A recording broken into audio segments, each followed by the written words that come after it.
Alright mga kaibigan at mga kababayan natin dyan, nandito na naman po tayo. Manonood tayo ng reaksyon ni Sir Banat Bay sa pamamagitan po ng Balitang Pinoy TV. Mga kapatid, nasa description niyan, i-subscribe niyan dahil parang naghahatid na rin yan ng balita patungkol po sa ating Pilipinas kung mahal. At eto na, anong meron dito kay Madam Aimee? Bakit parang excited po si Sir Banat Bay? Anong meron? Tara, panoorin ho natin ito ng sabay-sabay.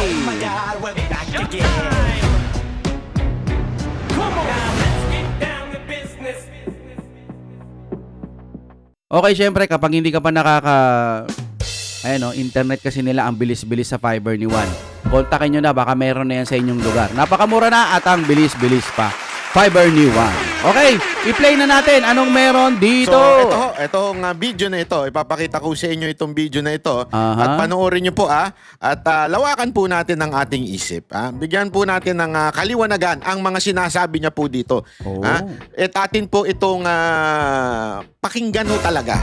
Okay? Tingnan natin. Let's read between the lines. Ika nga. Di ba? At eto na nga. Naku po, malupit po ito pag-uusapan natin ngayon. Exciting, exciting. Narito ang Balitang Pinoy TV. Sige nga. Sige nga. At eto na nga. Naku po, malupit po ito pag-uusapan natin ngayon. Exciting, exciting. Kasi mga kababayan, alam nyo naman, itong nakaraang weekend, merong uminit ang ulo sa atin. Pero maya-maya na yan. Easy lang, relax lang mga kababayan. It's the weekend ang ating binibideo natin na to. Dapat medyo easy-easyhan lang natin, ha? So ito, pag-usapan na po natin itong mainit na issue. Ano po ba yung mainit na issue na yan mga kababayan? Itong si Aimee Marcos ay nagpunta sa Dahig. Yes. Yes. Di ba? Nagpunta po siya sa Dahig. So, humiga po siya sa Dahig. Sa sahig pala. Yung anak ng tutsang kalabaw. Anyway, pag-usapan po natin yan. Kasi meron... Ngayon gusto kong malaman kung ano bang purpose ng pagpunta niya doon. Kasi di ba nagkaroon ng hearing dito sa Pilipinas. Ngayon, nung nagkaroon ng hearing dito sa Pilipinas, yung mga record ng mga tinanong niya at sinagot doon sa hearing ng mga iniimbestigahan, yun ba'y ipapasa doon sa Dahig? Or pinasa doon siguro sa attorney para pandagdag ebidensya sa mga illegal arrest? Siguro lang, ito'y lang naman natin, vision. Sige. Po siyang tila nilabas na statement. Ika nga. Statement po na kung saan nung una-una napanood po yung kanyang nilabas na statement, sabi ko, grabe to. Manggang-mangga lang ang datingan. Talagang ginagamit po para po talaga sa sa kanya pong sariling kapanganan, di ba? Para sa kanyang sariling promotion, ika nga. Kasi si Sir Banat Bay, natatandaan nyo, close talaga. Ibig sabihin, ayaw niya si Madam Aimee na maging senator o Noto Marcos again. Ganun po siya eh. Pero yung ibang mga kababayan natin, bukas naman din ang kanilang kaisipan dito kay Madam Aimee. Sabagay, hindi naman lahat ng mga magkakapatid pare-parehas. No, yun nga lang si Banat Bay, maiintindihan natin kasi nga nadala na siya. May mga kababayan naman na binibigyan ng chance itong si Madam Aimee. Sige, tuloy natin Diba po? So ayan na nga, pag-usapan natin yan. Pero bago po mangyari ang mga ganyang klaseng usapan, ganyang klaseng kasabihan, tayo ay wag lamang pong makinig doon sa sinasabi. Dapat po tayo ay talagang umuunawa doon sa nais na mensaheng iparating. Iba po kasi yung sinasabi lamang at yung mensaheng nais iparating sa taong bayan. Okay? Iba po yun. Kaya nga meron tayong kasabihan na read between the lines, di ba? O talagang intindihin. Yan po ang ating gawin ngayon. Kasi ako talaga nung napanood ko ito, sabi ko, anak naman ng tutsa. Ang lupit mo, Brad. Ang lupit mo, Day. Iba ka talaga. Yun ang masasabi ko dito kay Senator Aimee. Expert. No, ako naniniwala ako yung pagkapanalo ni Marcos, ni Bongbong Marcos sa pagka-presidente, yung yan po ay gawain ni Aimee. Alam mo yun? Yung mula sa pabanguhin ang pangalan ng mga Marcos, yung mula sa sabihin na natin yung ginto na yan, alam ko, sigurado ko yan yung mga style ni Aimee, yung ganyan eh. Yung mga Taliana Gold ba yan? Na minsan din akong naniwala. Wala palang ganun, ano? Di ba na talaga nga namang, ewan ko, matatawag ba nating propaganda yan? Kasi, mantakin nyo ha, remember this mga kababayan, remember this, don't ever forget, ha? Ang mga Marcos na palaya sa Pilipinas because bumagsak ang ekonomiya, noong Oh. panahon ni Senior, nagkaroon ng mga abusado, Oh. nagkaroon ng matinding pandaraya, di ba ho, dun sa mga eleksyon. At the same time, talagang yung ekonomiya natin bumagsak nun. At talagang wala na. Out of control na ika nga. Kaya Ganun ba talaga, no? Kasi nung binablog natin dati to, nung sa Uniteam pa lang, kasi nga marami din pong mga maka-DDS ngayon na dating nagbablog na ipinagtatanggol ang Uniteam, na ipinagtatanggol din po si PBBM. Na ang sinasabi natin dati, ang bigas noon ay napakamura lang. Magandang ekonomiya noon nung panahon nung unang Marcos. Na iba naman ang sinasabi ni Sir Banat Bay sa nangyari nung panahon po ng Marcos. Kumbaga pinaninindigan niya na ito talaga ang dating Marcos. Ito ang mga balita sa dating Marcos. Okay, tuloy muna tayo na. nga nagdesisyon ang militar. Nagdesisyon ang mga kasundaluhan na magbago na ayusin na. Malinaw itong nangyayari sa Pilipinas nung panahon ho ni Marcos Sr. Oh. At ladies and gentlemen, nagtagumpay ang mga Pilipino noon at ang gumalaw ho dyan ay malaking faktor ho talaga ang mga military. Okay. Ngayon, nakita naman po natin, kaliwat kanan ang mga court decision na nagsasabing talagang meron pong tagong yaman, ill-gotten wealth. Napakahirap po kung ikaw ay iisipin mo ng malalim, napakahirap po paano mo aayusin yan, nagdesisyon na ang korte.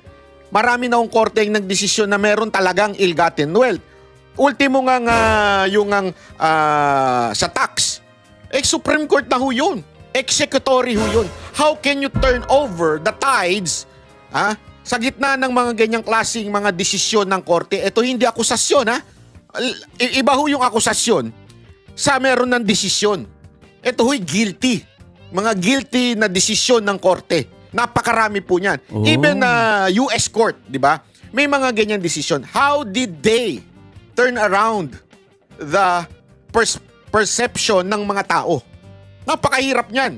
Ako, naniniwala ako, matalino si Senator Amy. She was able to turn around everything into quote-unquote, Marcos is just persecuted. Marcos is the real hero. As a matter of fact, yan na lumabas during the Duterte's time. Paano niya ginawa yan? Siyempre, yung mga vlogger niya, na mga instead na ang pinush ay ang Duterte, pinush talaga ang mga Marcos. Huwag natin kakalimutan, noong pa lang ng 2016, ipinapaalala ko na po sa inyo, 2016, gumagapang na po ang mga Marcos para pabanguhin ang kanilang pangalan. Wala pa tayo nun. Hindi pa tayo nagbablog nun. As a matter of fact, hindi nga natanggap nung iba Bakit? Kasi si Pangulong Duterte, he was given a choice between Cayetano and Marcos, kanyang vice president. Oo. Mag-isip po kayo. Mag-isip po kayo ng maigi. Mag-isip. Kung kayo ay may isip, mag-isip po kayo. Bakit pinili ni Pangulong Duterte si Cayetano instead of BBM bilang partner niya as vice president? Doon pa lang, makikita nyo na talaga na si Pangulong Duterte, Rodrigo Roa Duterte, ay ayaw sa mga Marcos. Ay, okay, oo. Iyan o ilagay natin sa ating mga utak. Ayaw na ayaw niya po kay Bongbong Marcos. So, ibig sabihin, mula pa lang nung umpisa, no? Kasi iniisip ko rin yun bakit hindi si PBBM ang ginawa niyang vice president nung panahon po ni Tatay Digong na nangangampanya pa lang siya? Ibig sabihin, para sa aking opinion lang din, may nakita na ang ating FPRRD, ang ating Tatay Digong, may nakita na siyang mga magic o mga kakaiba o mga puti-puti doon po kay, itong sa aking palagay lamang, sariling opinion po, Kaya siguro, ayokong maging partner yan. Dito ako kay Cayetano. Sabihin na natin, oo, nagkabaligtaran, hindi na sila naging kakampi. Pero isipin nyo na nga lang, no? Bakit nga pala hindi pinili yun ni Tatay Digong? Ngayon, pumapasok tuloy yung mga nakakonek sa utak ko gaya po ni Morales. Di ba nagkaroon ng hearing dyan na may video pa nga na ipinakita, CCTV, na nag-uusap, etc. Ganyan. May raid na nangyari na na-involve pa si Maricel Soriano. Nagkaroon ng hearing pero walang nangyari kasi nga Xerox copy lang, etc. Yung patungkol doon sa ebidensya na meron nga talaga kaso tinerminate at hindi nga itinuloy. Kasi nga siguro baka nakarating sa taas, oy, wag yan. Kaya itinabi na lang daw. Ibig sabihin yung gagawin sanang operasyon, tinigil na. So ibig sabihin, nag-connect yan sa utak ko na, siguro nakita na ni Tatay Digong yung mga pangyayari noon na alam niya na may anak si Senior Marcos na nagmamagic. Yun, base lang ho sa opinion ko. Kaya siguro, ayoko tong maging partner, dito ako kay Cayetano. Si Cayetano naman, medyo tinuklaw ata siya. Pero hindi naman nagpasindak eh. Di ba? Tuloy-tuloy pa rin po ang gusto ni Tatay Digong. Ang problema ngayon, si Cayetano, actually problema nung taga-kabila, si Cayetano gusto niya patas na laban. Kaya po, hindi rin siya sang-ayon sa nangyari kay Tatay Digong. Di ba? Okay? To the point na mas pipiliin niya pa po ang isang Cayetano kesa sa isang Marcos.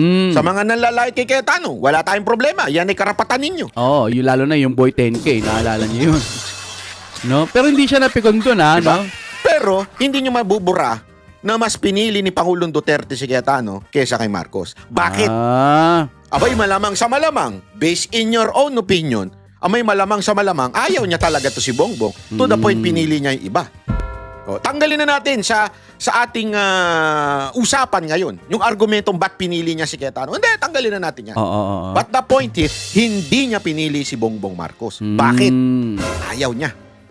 And the time goes, di ba? Talagang umandar. O, bakit sasabihin? Bakit di pinalibing ni Duterte ang mga Marcos? Because that is legally the right of a former president and a former soldier to be buried doon sa sementeryo ng mga bayani. Yun po'y karapatan. Legally po yun. Kaya pumayag si Pangulong Duterte. Alam nyo naman si Pangulong Duterte, it's all about legal matters. Yan po siya. Eto na ang tanong dyan. Umabot ang 2022. Eto na. At alam nyo po, ilang beses din sinabi ni Pangulong Duterte na talaga nga namang pumunta si Marcos para humingi ng posisyon. Ayaw niya. Ilang beses niya sinabi yan, ayaw niya. Ayaw niya talaga. So ano ang punto natin dito? Mga kababayan, may dahilan kung bakit ayaw ni Pangulong Duterte si Marcos. Aside from do sa sinasabi niya, na alam naman po natin, di ba, alam na natin yung akusasyon ni Pangulong Duterte kay Bongbong Marcos. Because talaga namang questionable. Questionable po ang mga Marcos. Yan po ang, wag na natin tanggalin ho yan. And we discovered that. As a matter of fact, marami sa inyo nagsisi. Nabudol kayo. Oo, inamin ko yun. Okay po yan. But remember, nabudol kayo noon. Why? Because someone, eto na, papasok na si Madam Amy. Someone. Nag-ayos ng perception ng mga tao tungkol sa Marcos. Sino po yun? Walang iba kundi si Senator Amy. Bongbong Marcos did nothing. Nothing. Because, alam naman natin, mahinang nilalango ito si Marcos Alam mo natin yun. Merong naglakad. Merong nagsaayos po nito. And we all know that is Amy Marcos. As a matter of fact. So, ibig sabihin, lahat ng kapalpakan ngayon ng administrasyon, kung meron man, ang mananagot talaga si Madam Amy. Imbis na, Madam Amy nanalo ka na, congratulations. No hate ulit, syempre. Ngayon, Madam Amy, sana inayos mo yun, no? Kasi ang nangyari kasi, dahil yung mga sa nangyayari doon, ginawa niya, umalis siya, kumampi na siya sa mga Duterte. Tama nga naman, kasi ayaw niya na doon. Pero kung siya ay may pananagutan, etong base lang sa opinion ko hindi tayo tali-talinuan dahil alam natin, wala naman tayong talino. Base lang sa aking pag-aanalisa, si Madam Amy ang dahilan. Kasi nga, mismo si Madam Amy nagkwento Iko-connect ko rin sa narinig ko na si Madam Amy nung ini-interview, hindi daw talaga kilala ni PBBM ng personal itong si Madam BP Sara. Tingnan nyo yung connect, Hindi kilala ni PBBM, ni Bongbong Marcos, si BP Sara nung personal talagang hindi, kumbaga wala siyang idea. Ngayon, pumunta sila sa Davao para sana maging Vice President itong si PBBM ni Inday Sara. Tatakbo sana, pero ang problema, ayaw ni Inday Sara na maging presidente that time. So nagkaroon lalo ng idea, to make a long story short, nagkaroon ng idea ito si Madam Amy na siguro ito na lang itakbo mo. Maging presidente ka na lang at magiging vice president mo na lang si BP Sara. Ganun ho yung pagkakaintindi kong narinig na kwento habang ini-interview si Amy Marcos. Sino po ang nakapanood nun? Press 1. No? Press 1 na lang tapos pupusuan ko po. Yan. Tapos magko-comment po ako sa inyo. Yan. Pipilitin natin makapag-reply sa mga iba pa.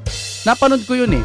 So, ibig sabihin, hindi pala talaga niya originally kilala si Inday Sara tapos Bongbong. Nagkakilala lang sila nung birthday po ata ni BP Sara o basta malapit sa birthday, more or less, ganun. Pinakilala. No? Natatakbo nga sana akala nila tatakbo dahil ang lakas po ng Duterte noong mga panahon na yun. So, ibig sabihin si Madam Amy ang naglalakad. Bakit hindi na lang Madam Amy, ikaw na lang sana ang tumakbo ng panahon na yun, no? Close naman kayo ni BP Sara. Sana walang problema kung kayong dalawa lang. Ngayon, si Madam Amy pala ang nag-asikaso. Yan ho ang pagkakaintindi ko ngayon na nagko-connect sa mga narinig ko. Sinabi pa nga yan ni Vice President Sara Duterte, di ba?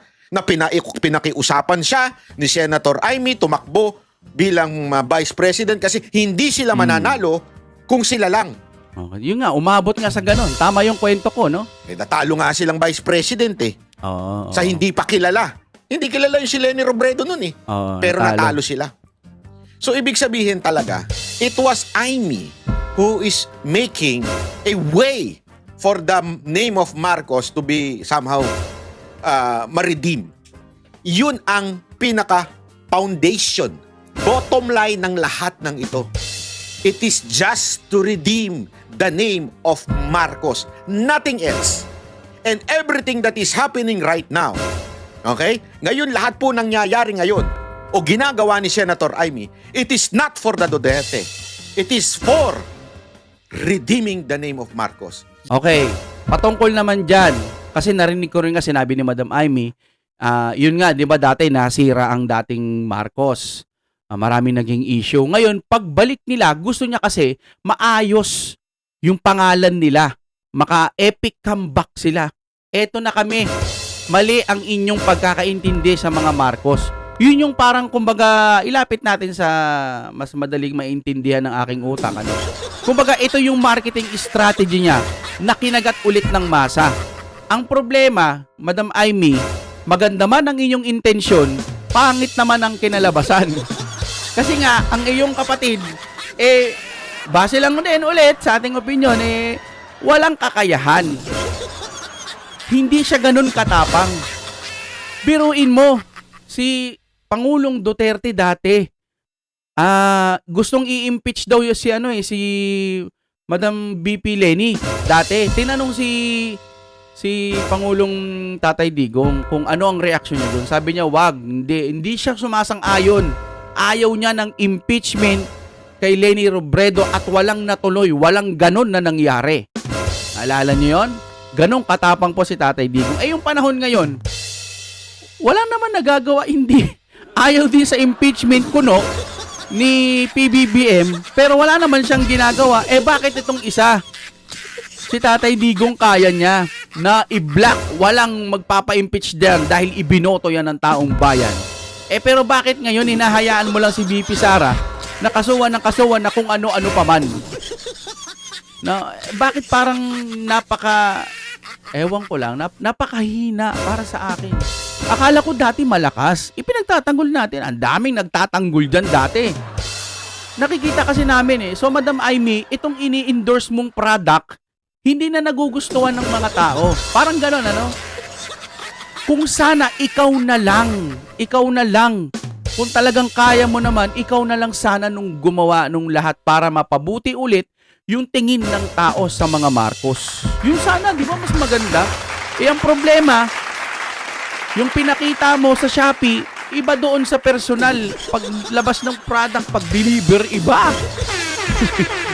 Ganun po yung nangyari. Yun lang ho ang sa tingin ko, no? Kaya nakakalungkot man isipin.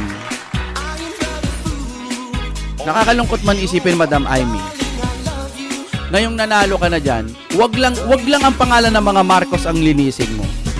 Mas maganda, magtrabaho ka, yung mga labag sa konstitusyon, asikasuhin mo, tapos yung kay Tatay Digong na ipinangako mo na maibabalik dito kung kakayanin, gawin mo yun na lang. Tsaka na lang yung linis-linis ng pangalan ninyo.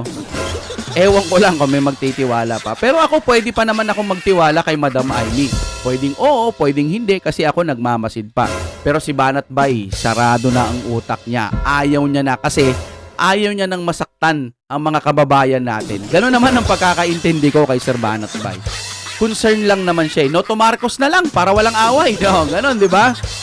Duterte na lang tayo, pure at mga sumusuporta sa mga Duterte. Madam Amy, yun lang, maganda sana kung ikaw na lang sana noon. Alright, hanggang dito na lamang. Maraming salamat po sa inyong panonood. Huwag kalimutan pag nakarating kayo hanggang dito, hanggang dulo. Sobrang salamat po. Papindot naman ng like kung kaya kahit sa TV kayo nanonood.